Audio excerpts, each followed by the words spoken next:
Ang guest po natin ngayon ay isa sa mga influencers natin ngayon, no, sa social media. Makikita natin siya. She is a millennial mom. Uy, buti pa siya millennial. Ako Gen X eh. Inabutan ako ng cut-off. At siya ang Chief Executive Officer and founder ng FH Moms and Get Hired Online. Siya ay isang trainer and influencer at international motivational speaker. Advocate siya ng women and youth empowerment, multi-awarded social entrepreneur and community builder. Kasama rin po siya sa 100 most influential Filipino women in LinkedIn at ASEAN influencer at the ASEAN Foundation. So please, everyone, let us all welcome si MK Bertulfo. Ayan. Hi, good evening, everyone. Ayan. Hello, MK. Mami MK daw ang tawag sa'yo. Pero syempre, yes. MK na lang ako. Mas matanda ako sa'yo. Pero can I just say, kasi nakita ko nga itong, ayan, nakita ko yung iyong kamay, ang taray naman ng tattoo. Di ba? Medyo madami. So, yun. So, tell us about your, tell us about your work from home journey, kasi diyan ka talaga nakilala eh. Yes, and diyan din tayo nagkaroon ng pera talaga. So I really love this webinar, Sir Vince, no, kasi it's all about money. And many Filipinos wants money pero they don't want to talk about money. So ako naman, I love earning money since naging breadwinner ako. Kasi I lost my mom at an early age nung high school ako, ganyan, because of ovary cancer. She's an OFW, by the way, no? So, raketera na talaga ako ever since pa. So, before transitioning to freelancing or work from home na industry, I tried working sa fast food chains, sa iba't ibang mga gigs. I was working for 2 call center companies. So, after nung isa kong shift, pupunta ako sa isa pang shift, no, ibang company naman, pero it's just seasonal, pero nakakaloka yung experience. So, nung nag-resign ako sa corporate, no, napunta ako sa online job, and my first online job was email support, and I was earning 35,000 pesos per month for that one online job lang. Kasi before, I was earning 14,000 lang for the call center job. So, ang laki ng difference. Nagulat talaga ako, sabi ko, oh my God, this is it. Ramdam ko na talaga na, eto na yun. So, when I transitioned na nga fully, no, sa freelancing, I tried different jobs such as virtual assistants, social media marketing. Tuloy-tuloy na siya, and sobrang na-enjoy ko. Kasi, imagine before, sa corporate, halos patayin ko yung sarili ko, tapos napupunta lang lahat sa bills, walang savings, no? Kahit gusto ko naman mag-save sana for the family kasi I have a 2-year-old son during that time. So ito talaga yung masasabi ko na start, no, ng lahat-lahat na meron kami now. Okay. Pero explain mo naman sa amin itong mga pictures na nakalap ng aming research. Oh, yan. So tell us about the first picture na may hawak na baby. Ikaw ba yan or your mom? That's me. Ayan, super tayo dyan, haggard of Versosa, because we don't have money during that time eh. Talagang walang-wala kami. And then, ang hirap for someone like me na magkaroon ng baby at a young age. And wala naman talaga akong income niyan or work during that time, no? Tapos ito, ang first job ko nga was a cashier, no? At isa pa yan na napakahirap kasi kailangan malakas yung katawan mo, mabilis yung isip mo. So, sinasabay ko rin yan dati sa school, no? And then ito yung mga time na nagko-call center time, medyo nag-glow up ng bahagya, pero stress pa rin sa work. So, ito yung before work from home. So before, ito yung era before work from home. So nag-glow up ka ng kaunti sa call center. Pero sabi mo call center ka, pero hindi ka daw fluent sa English? Oo. Ang nakakatawa is lahat ng communication skills na meron ako ngayon, no, and all that, is because of my call center na experience na rin. So, ang laking boost, no, sa career ko din. And I'm so happy na pinilit ko talagang makapasok sa call center industry during that time. Kasi wala rin naman akong choice. Halos lahat din ata pumapasok sa call center nung mga time na yon. So, I'm just so happy na na-discover ko siya at nakapasok ako kasi I feel na naging edge ko siya when I transitioned to freelancing kasi yung job ko sa work from home is the same sa naging job ko sa call center, which is email support. So, yeah. So, usually kasi yung mga taong katulad natin, kasi yung nagbe-business, nag-online freelancing, ganyan, usually mayroon itong pinanggagalingan usually may exposure nung kabataan. So, meron ka bang experiences nung ikaw ay bata pa as to earning income or doing side hustles? Oh yes, napakarami. So nung elementary pa lang ako nagbebenta na ako ng kung ano-ano. Yung tatay ko kasi at saka nanay ko, pareho silang traditional business owner. So growing up, nakita ko sila na magtayo ng tindahan, tapos every Sunday magkakatay kami ng baboy, may patubigan kami, may apartment house kami, may patahian yung nanay ko. So ang dami nilang tinatry, tapos sinasama nila ako pag pupunta ng palengke, sa Pasig, yung mamimili, ganyan. Hanggang sa nag-abroad nga yung nanay ko, yung tatay ko tuloy-tuloy pa rin sa pagnenegosyo. Pero simula nung nagkaroon siya ng sakit, napunta naman kami sa Bicol. So doon naman kami nagtitinda ng gulay. So ang dami kong experience when it comes to traditional entrepreneurship. Pero nung nag-high school ako, nung wala na yung mom ko, ang binibenta ko naman, Yema, yung mga K-pop merchandise. During that time, yung mga keychain, ganyan-ganyan. Nung nag-college ako, iba naman yung binenta ko. Hanggang sa nag-o-office na ako, lahat ng may brochure, name it, hindi na natin isa-isahin, pero literal ng merong brochure, meron akong benta niyan. And kasama na yung makeup, mga processed food, nagagamit pa natin yung ref ng office, ganyan. So, ang dami kong na-try, pero ang first business ko na registered is FH Moms. So, doon naman pumasok yung community. Ayan. So, ayan nga, So, itong pag-uusapan nga natin ay itong FH Moms. So, tell us about FH Moms. Ano ba tong FH Moms? FH Moms stands for Filipina Home-Based Moms, Pero before ito maging full-blown na business, kasi right now it's a corporation, it's a social enterprise. Pero when I started it in 2017, kasabay siya ng pagsisimula ko ng online job career ko. It's the same week. So hindi ko rin alam bakit pinagsabay-sabay ko, pero sobrang excited lang ako to build this community, So Facebook group lang talaga siya until naisipan ko na magsimula ng digital skills training for our community members, especially mga OFW namin na members. They are requesting if I can do an online training, which I did naman. Pero before that, every week akong lumalabas, nagpo-provide ako ng free training sa iba't ibang probinsya. Sinasabay ko siya sa travel. So mga 25 cities yata yung naikot ko for ilang years, So ako lang mag-isa noon. I'm the sole founder pala ng FH Moms. Until nag-start na ako work sa mga mommy trainers who can teach other topics such as accounting, social media marketing, virtual assistants. Ganun naman. Ayan. Okay. At ito nga, makikita natin meron kang enrollment ng FH Moms Academy this coming April mastery course. So tell us more about this. Ano yung matututunan nila sa FH Moms Academy? Ayan. So, dahil sobrang daming interested about online job, ang dami ring mga scammers ngayon, ang aim namin is maturuan talaga yung mga tao, na pasukin yung mga legit na online job para mabago rin talaga yung buhay nila. Kasi sobrang dami na sa FH Moms ngayon na natulungan ng mga free webinars pa lang namin, kasi weekly ginagawa din namin siya. Itong paid namin ng training, every month naman din meron siya. And ang dami nyo matututunan for just 1 month. And then may i-apply nyo siya kaagad sa trabaho. So ang laking tulong niya for our students. Oo. So ito, this is an e-learning service. So ano yung mga examples ng mga matututunan nila dito sa academy na ito?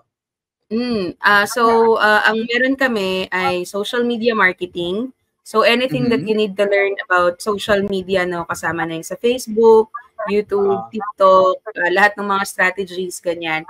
We also have general virtual assistants. So yung general virtual assistants naman, these are admin tasks na po pwede niyong gawin once nag-work from home na kayo. So parang secretarial na job, no? And then we also have accounting and bookkeeping. So yung may mga experience about accounting, ito yung perfect na online job para din sa inyo, no? And kaming brand marketing para sa mga gusto mag-explore ng photo and video editing. Kasi halos lahat ng online job ngayon, very important na na-showcase natin yung creativity natin, no? Kahit na hindi naman talaga tayo graphic designer. So, yun yung 4 namin na main courses.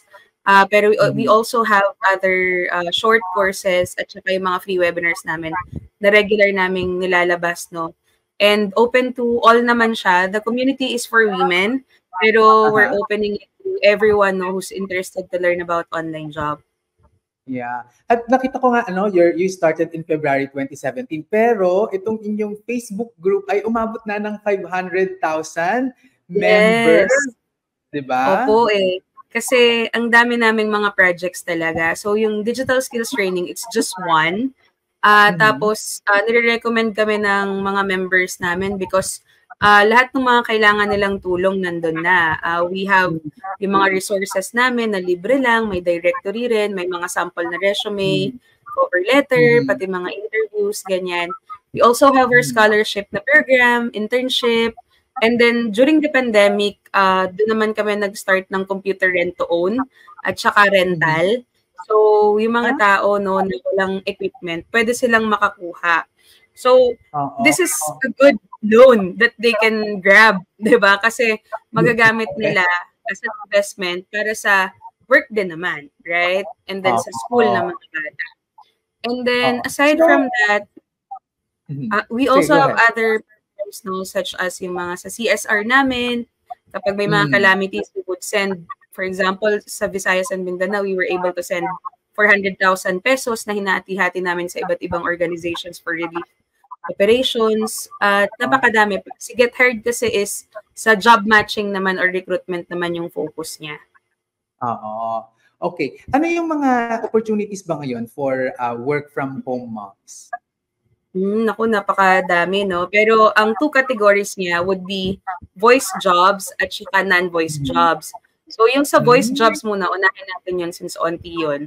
That includes yung typical na call center job na phone support, which is customer service, if you're familiar. Next naman would be online teaching. So maganda kasi sa online teaching ngayon is hindi ka required na teacher ka by profession. Tsaka hindi plus hindi lang mga bata yung pwede mong turuan, pwede rin yung mga business owners or adults, no? So super nice siya. Aside from those na voice jobs, no, you can explore other voice jobs naman din na available. Yung mga non-voice jobs, yung madami. So yung mga binanggit ko kanina kasama yung photo and video editing, social media marketing, accounting and bookkeeping, virtual assistants, e-commerce, ayan, writing din. So halos lahat ng trabaho na makikita nyo online ay non-voice. Iilan lang yung voice job. So perfect siya para sa lahat ng mga work-at-home parents, not just mom. So everyone is parang is welcome, no, na i-discover yung freelancing world. Right. Pero ang isa sa mga naririnig natin, of course, 'di ba, andito na ang artificial intelligence, ganyan. How are your jobs being affected by artificial intelligence? So marami yung nag-iisip na mapapalitan tayo ng AI and all that, pero hindi nila alam mas empowered yung mga freelancers ngayon to work because ang laking tulong sa kanila ng mga AI na tools para mas mapadali yung work nila. And even before the rise of AI, may mga freelancers naman na talaga na gumagamit ng iba't ibang tools para mas mapadali no yung mga task nila. And now na mas naging open yung AI na mga tools, mas marami tuloy na mga nagagamit no for work na mas mapabilis, ma-automate no so that the freelancers can focus on other tasks na mas importante and that they can really help no yung mga clients nila. So ako siguro ang advice ko if you're threatened no na mapalitan ng AI, it's about time to upskill. Yun talaga. Yes.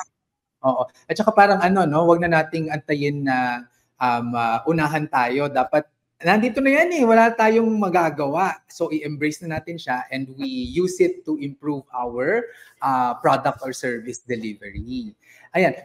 Pero ako curious din ako kasi we also have our our group at ang dami din talagang mga pasaway na nag-message nagpo-post ng mga spams ganyan. Inaano na natin moderate na natin siya. Pero napapagod na yung mga moderators kasi grabe talaga mag-post yung mga iba. Yes, at ang okay o hindi. So ano yung mga ginagawa niyo to be able to sift out ano yung maayos? Yes, sobrang hirap mag-moderate ng malaking community. And for FH Moms kasi ever since we started, talagang in-establish namin that we have group rules to follow. And that yung mga community members namin, ini-make sure namin na naiintindihan nila yon and at the same time, tinutulungan nila kami to report yung mga new members na hindi ganun ka nakakasunod. And then kapag may nakita naman kaming scammer or spammer, nare-report yun kaagad tsaka nabablock namin. So we have our own moderators inside the community who are volunteers, no? Pero we wanted to make sure that the community is safe by encouraging other community members rin talaga to help us, no, with the matter. So if I were a parent or even someone who's just looking for a job na work from home, saan ako mga pwedeng makakuha niyan o makakita? Ayan, so actually sobrang daming iba't ibang platforms na pwede niyong mapuntahan. Pero I'd like you to check no first yung mga communities muna like FH Moms or Filipino Home-Based Moms, no? Kasi with this one, since moderated to, kagaya nga ng sinabi natin, may iwasan nyo yung mga scam or spam na mga post. However, no, marami ring mga online groups na hindi sila well moderated. So, madalas kayong makakakita ng mga posts or comments na hindi legit yung mga pinagpo-post nila. So, mag-ingat kayo kasi halos lahat naman ng mga platforms talagang merong scammers. Hindi may iwasan yan. Diba? Personal na nga natin kakilala or kaibigan, kapamilya, naloloko tayo. What more pa kaya yung sa online world? So, sa Facebook community, that's one. And then we also have the job sites. Maganda yung Flinash kanina Gusto ko makita. I think nanggaling siya sa isa sa mga webinar. So, aside from social media, we have yung mga direct na companies. So, usually, ito yung mga magpo-post sa social media din nila, sa website nila. This can be local or international, established na or startup. Kami sa FH Moms, we have partner agencies and agencies na mga nag-start sila as a freelancer sa FH Moms tapos naging agency owner na lang. So, from time to time, sinishare namin yung mga job ads nila. And then the job sites naman, of course, yung site namin is gethiredonline.com.ph. Though, konti pa lang yung mga job postings kasi mag-start pa lang kami talaga and that may upcoming kami na job fair. Pero yung mga matatagal na, that includes onlinejobs.ph tsaka upwork.com. Actually, meron rin kaming directory sa FH Moms. Pwede niyang i-visit yung bit.ly/FH Moms directory. Iko-comment ko rin sa chat later. Nandun naman lahat ng listahan ng mga job sites, pati ng mga agencies na trusted din namin. Sa social media, especially LinkedIn, marami kayong makikita pero paminsan may mga scam din, so ingat-ingat. And lastly, pwede kayong makakuha ng online job if you know someone na working from home. And then tanungin nyo lang kung merong available na position so that makapag-apply kayo. Pero hindi uso sa online job world, yung backer system or padrino system na tinatawag, kung saan yung mga kaibigan nyo na i-refer kayo kahit wala naman talaga kayong skills at knowledge. Oo. Parang ano, no, your last performance will tell kung ikaw ay makakuha pa next o hindi.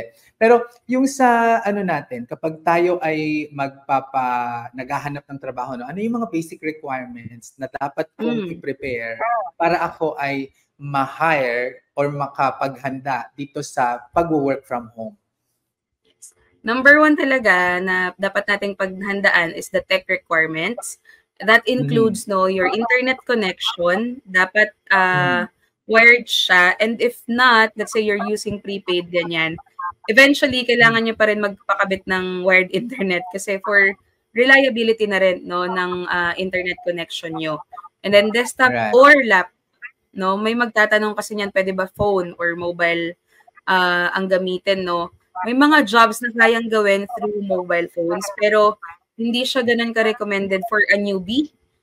Kasi pwedeng mabibigat yung mga task na ipagawa sa inyo, baka hindi kayanin ng phone. So, pang supplemental lang yung phone pag in case lalabas kayo o kaya gusto nyo mag-rest saglit, tas kaya siya gawin sa Facebook or sa ang mga mobile apps, ganyan.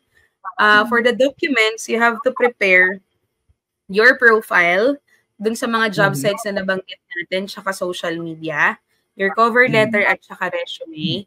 And then you really have to be skilled and knowledgeable sa job or sa task. Kasi if not, hindi kayo tatagal. So, importante siya na before you apply sa mga jobs, alam nyo na muna siya. Hindi yung kapag pumasok kayo, tsaka nyo palang aaralin. Kasi diba, ganun tayo madalas kapag nandiyan na yung job, doon pa lang natin siya aaralin. So, it's not the case. Dapat alam mo muna siya bago ka mag-adapt.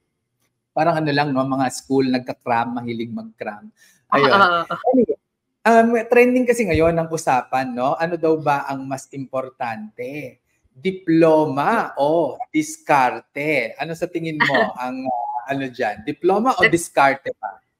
That's a good question, So, I can easily say na diskarte kasi ako po ay undergrad, hindi po ako nakatapos ng pag-aaral, So, kahit ako mismo wala akong maipapakitang diploma, pero kung magkakaroon ako ng chance na makapag-aral and pumili, diploma talaga yung pipiliin ko. Pero I don't have a choice kundi dumiskarte, So, nung nagkaroon ako ng chance na magkaroon ng online job, mas marami akong time to watch webinars, attend courses. I attended rin sa iba't ibang schools na mga executive nila na program, ganyan. I attended AIM and then Ateneo din na mga short courses nila. So, ako masasabi ko na sobrang importante talaga ng education in whatever form. May diploma or wala, may certificate or wala, pero you can only parang strategize on something sa online job or sa business man yan if you're knowledgeable. So ako, I would choose diploma or education, diba? Kasi the reason why we're here din sa ganitong klaseng webinar is to learn from each other. And yung diskarte kasi, anyone can do that, anyone can try different things, pero we wanted to be strategic, we wanted na pag-isipan muna lahat ng mga gagawin natin before tayo sumabak.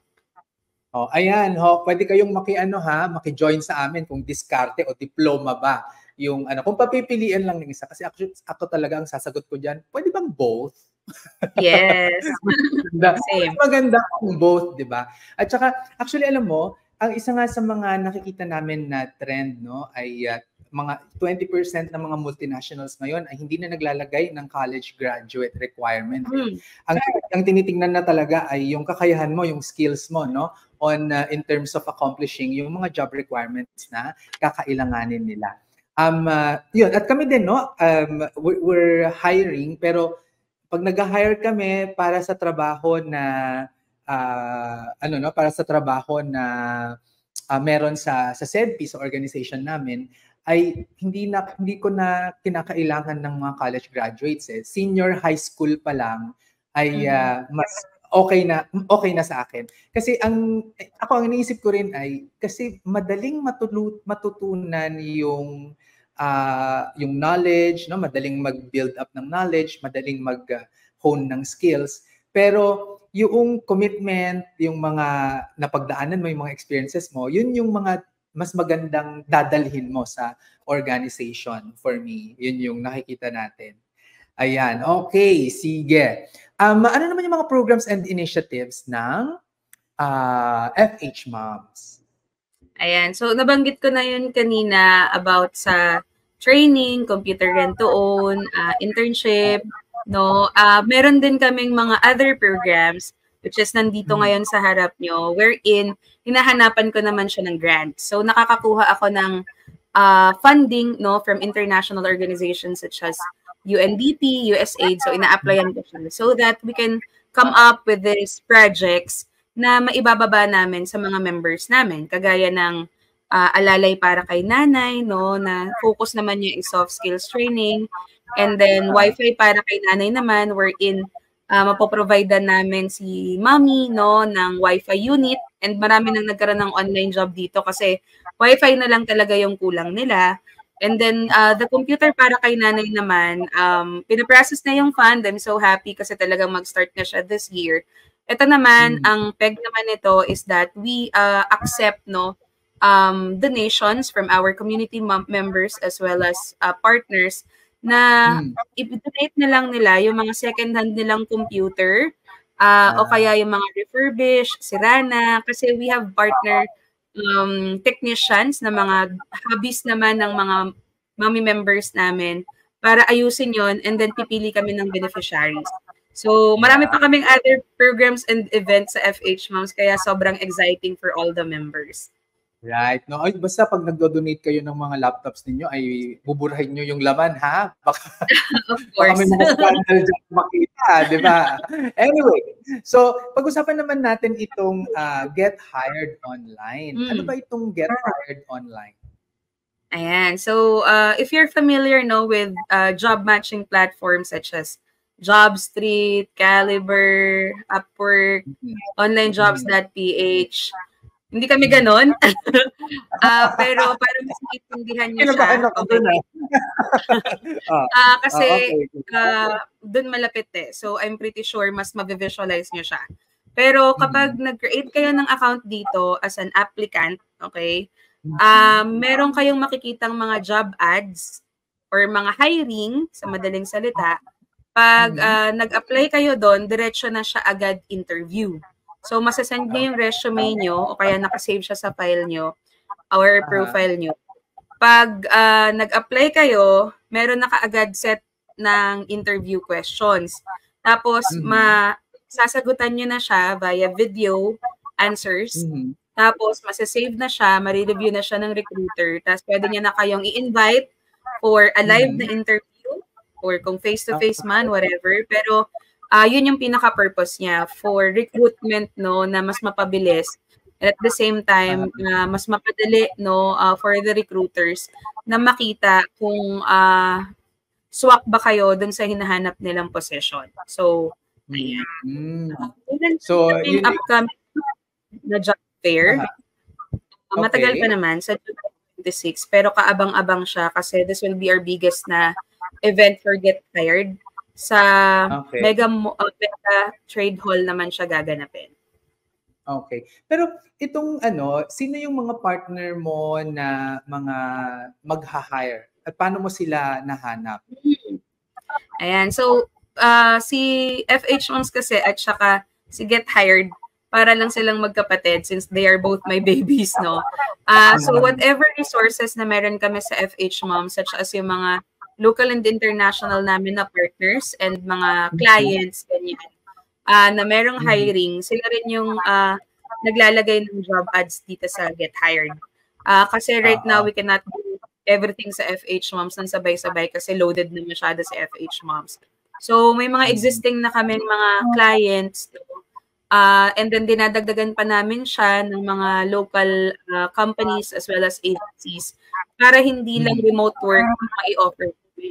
So, aside from online job na nanggaling mostly sa FH Moms na network, meron na rin kami ngayon na mga on-site or yung office base Meron na rin tayong tinatawag hybrid. Pag sinabing hybrid, mix siya ng in-person or on-site, field work, whatever, or yung office nga. So, ano siya, hati, mga ganon. So, yun yung mga iba't ibang jobs ngayon na available sa Get Hired. Ayan, okay. Sige. So, pag ano, no, pag malapit na yung inyong job fair, sabi mo sa July. So, balik ka ulit dito para mapag-usapan natin in more detail. Yes.